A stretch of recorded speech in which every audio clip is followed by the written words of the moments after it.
Getting lost after awakening. A common question is, what do I do when I feel like after awakening, after a shift in identity and a sort of honeymoon period, I feel kind of aimless, or there's clarity, but there's also confusion. There's a certain kind of ease and understanding that this is just the way it is. And also there's a lot of emotional material coming to the surface. There's still a lot of struggle, a lot of resistance, a lot of thoughts. What do I do here? I feel like pushing isn't the right answer.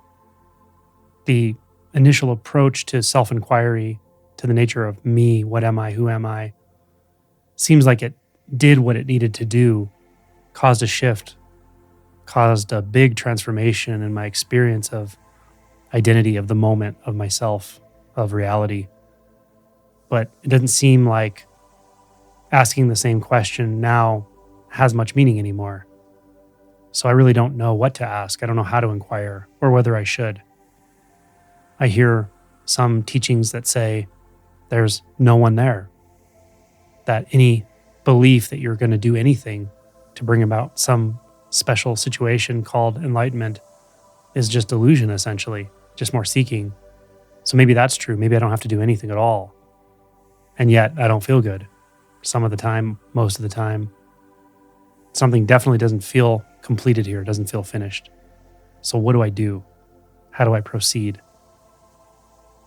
Well, the answer really is going to depend on you to some degree, where you are, where your fixations are, what is most compelling to address in the immediate.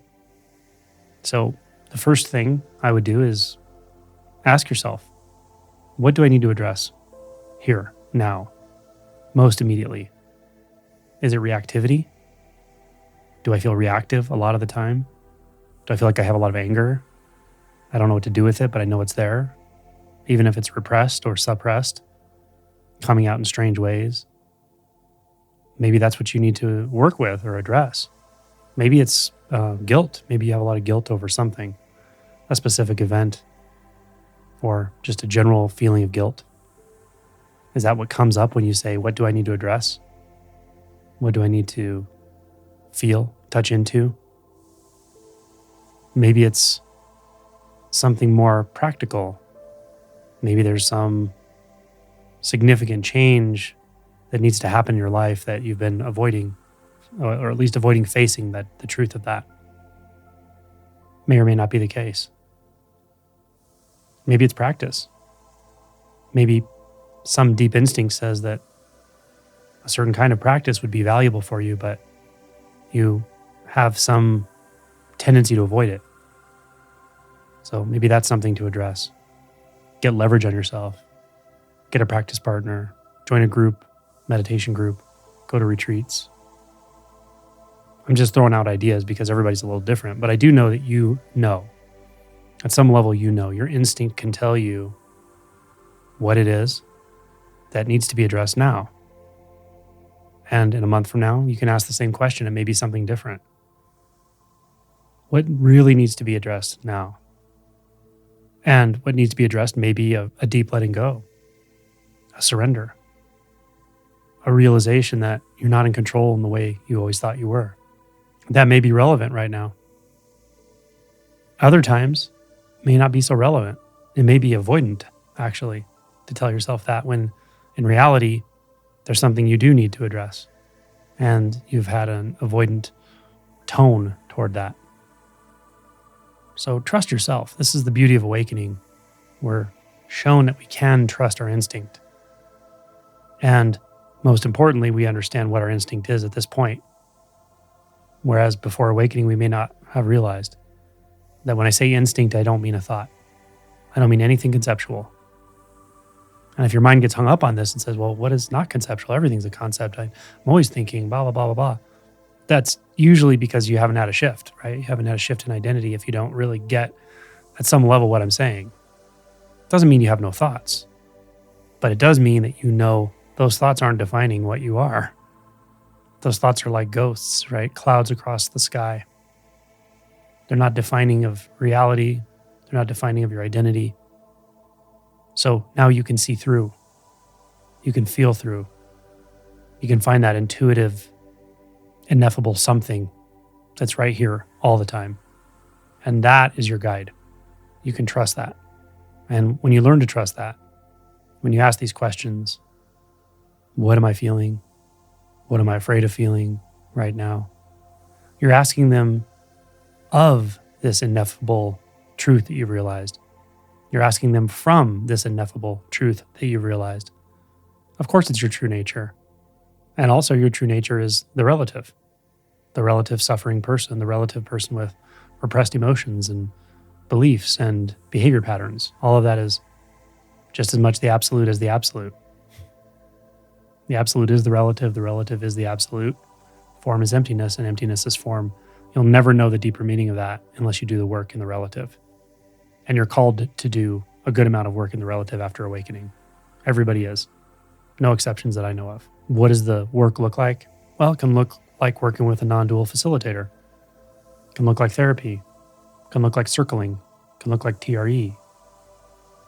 It can look like EMDR. It can look like inquiry into the nature of emotion, the nature of emotion. It can look like feeling deeply into the body sense until there's no sense of a body. There's no sense of labels, coming, going, birth, death, concepts, self, other, enlightenment, not enlightenment. All of that is gone, seen through, discarded. And these sensations are not in space, not in time. They're too real to be in space, too real to be in time.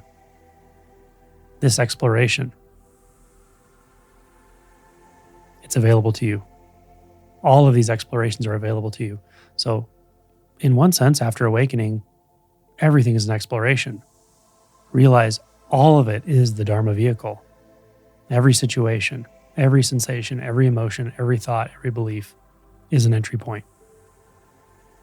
Before awakening, when we're approaching Kensho, using a koan, using a one-pointed approach or self-inquiry, we have to focus our attention down. We have to, because the thoughts are so prominent.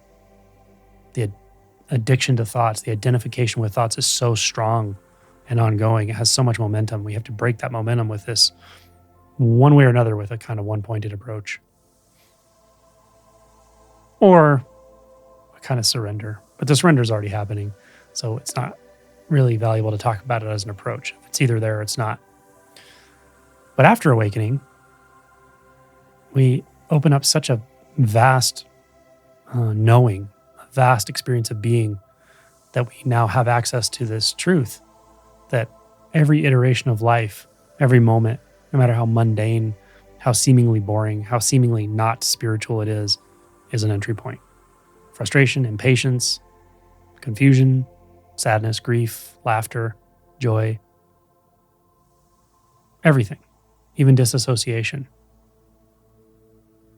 All of these experiences have something there for you if you're willing to see it, feel it, inquire into it, be humble. Humble yourself to the experience.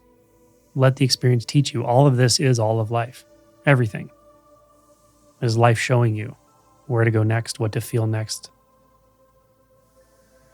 The sounds, it's right there. The sensations, it's right there. The visual soup, it's right there. Zero distance and infinite.